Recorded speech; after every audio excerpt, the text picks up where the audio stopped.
वहीं पाकिस्तान के आतंकवादी चेहरे को बेनकाब करने के लिए भारत की क्या कुछ तैयारियां है वो भी समझ लीजिए।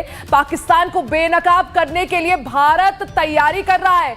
कई देशों में भारत अपने प्रतिनिधि मंडल भेजेगा। प्रतिनिधि मंडल में कई सांसद शामिल होंगे, विपक्षी पार्टियों के सांसद भी इसमें शामिल होंगे।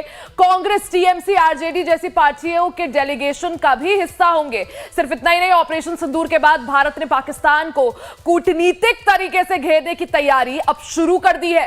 वैश्विक स्तर पर भारत के पक्ष को मजबूती से रखने और पाकिस्तान में पल रहे आतंकवाद को बेनकाब करने के लिए भारत सरकार अगले सप्ताह से कई देशों में अपना प्रतिनिधि मंडल भेजेगी। खास बात यह है कि इसके लिए विपक्षी सांसद भी इस डेलीगेशन का प्रतिनिधित्व करेंगे। विदेश जाने वाले इन प्रतिनिधि मंडल या उनके सदस्यों की संख्या को लेकर फिलहाल कोई साफ जानकारी नहीं है। तो पाकिस्तान का आतंकवादी चेहरे को बेनकाब करने की अब पूरी तैयारी है। ऐसे में क्या कुछ तैयारी भारत सरकार द्वारा की गई है ये भी समझ लीजिए। प्रतिनिधि मंडल भारत सरकार भेजेगी विदेशों में। प्रतिनिधि मंडल में विपक्षी दलों के सांसद भी शामिल होंगे। 10 दिनों में कई देशों का दौरा ये प्रतिनिधि मंडल करेगा। सिर्फ इतना ही नहीं, विदेश मंत्रालय सांसदों को पूरी जानकारी देगा। राजनयिक मिशन से पहले जानकारी देगा विदेश मंत्रालय। अब कौन कौन से दल इसमें शामिल होंगे देखिए। सबसे पहले सत्ताधारी दल भारतीय जनता पार्टी के सांसद, साथ ही तृणमूल कांग्रेस यानी टीएमसी के सांसद भी इस प्रतिनिधि मंडल का हिस्सा होंगे। डीएमके के सांसद भी इसका हिस्सा होंगे। तो कौन कौन से दल इस डेलीगेशन का हिस्सा होंगे वो भी समझ लीजिए। एनसीपी शरद पवार गुट के सांसद भी इसका हिस्सा होंगे।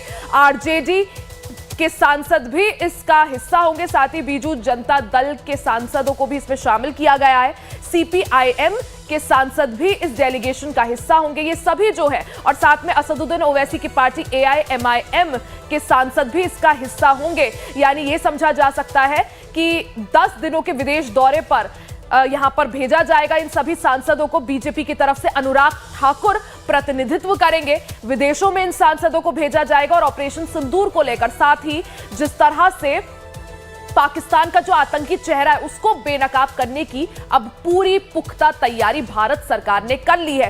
कांग्रेस की तरफ से शशि थरूर का नाम सामने आ रहा है। साथ ही कांग्रेस के मनीष तिवारी भी डेलीगेशन का हिस्सा हो सकते हैं। कांग्रेस की तरफ से सलमान खुर्शीद को भी इस डेलीगेशन में शामिल किया गया है। वहीं अगर टीएमसी की बात करें तो टीएमसी की तरफ से सुदीप बंदोपाध्याय, टीएमसी के सुदीप बंदोपाध्याय भी इस डेलीगेशन का हिस्सा हो सकते हैं। यूपी के प्रयागराज में बर्ड फ्लू पर